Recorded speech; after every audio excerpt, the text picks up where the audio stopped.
नमस्कार। सत्यार्थ न्यूज में आपका स्वागत है। पर्यटन नीति की आधारभूत जरूरत होती है महानगर या सैलानियों के आकर्षक उपयुक्त स्थल तक पहुंच सहज होना। नगर निगम, जिला पंचायत और ग्राम सभाओं की ढांचागत सुविधाओं के विस्तार और विकास से कमोवेश सुविधाएं सुलभ हो रही हैं, लेकिन आधारभूत जरूरत महानगर की एयर कनेक्टिविटी की स्थिति में कोई सुधार नहीं हो सका है।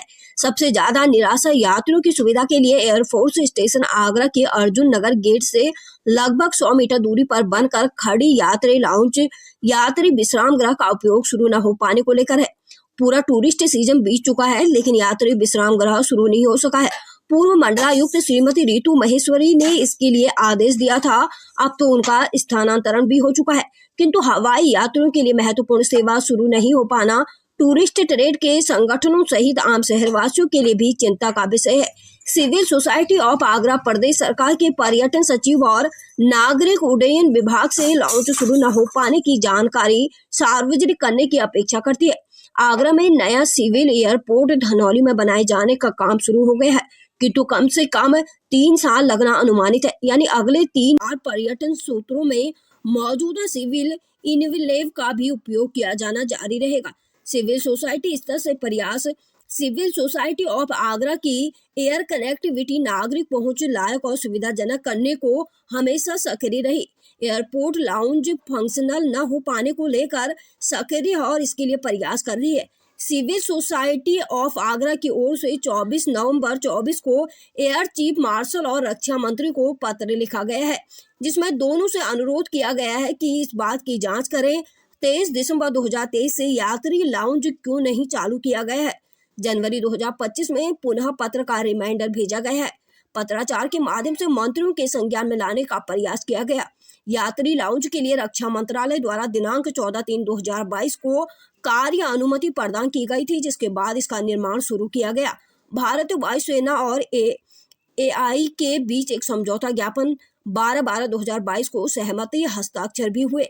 सिविल सोसाइटी ऑफ आगरा उपलब्ध आधिकारिक जानकारियों के आधार पर कहती है, यात्री लाउंज और इसकी आवश्यकता पर सिविल एयरपोर्ट एडवाइजरी कमेटी की बैठकों में विचार से चर्चा की गई, किंतु इनमें एक भी बैठक में कमेटी के किसी भी सदस्य के द्वारा लाउंज के फंक्शनल करने को लेकर कोई पूछताछ या प्रयास नहीं किया गया।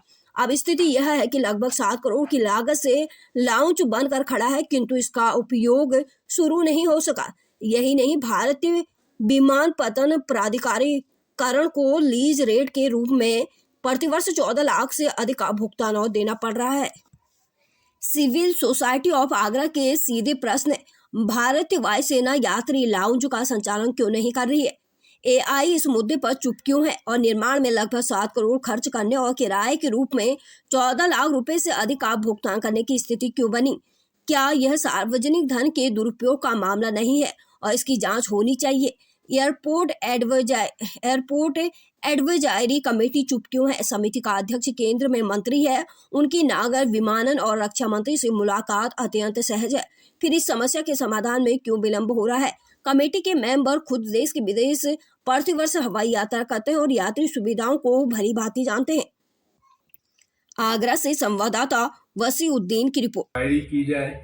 और चौथा, हम सबसे इम्पोर्टेंट जो है कि जो एयरपोर्ट एडवाइजरी कमेटी है, जिसके चेयरमैन केंद्रीय मंत्री हैं, जिनकी सहज और सुलभ approach defence minister, civil aviation minister और चीफ ऑफ एयर स्टाफ के पास है, उसके बावजूद भी वो इस पर कोई कार्रवाई नहीं कर रहे। और हम ये कहना चाहेंगे कि एडवाइजरी कमेटी के जितने भी मेंबर्स हैं वो नेशनल और इंटरनेशनल फ़्लाइट्स लेते हैं और उनको इसकी अहमियत पता होगी।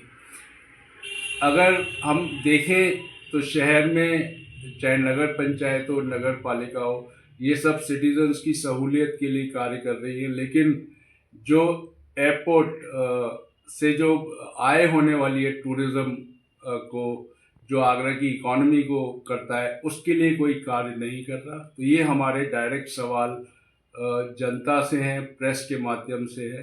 धन्यवाद।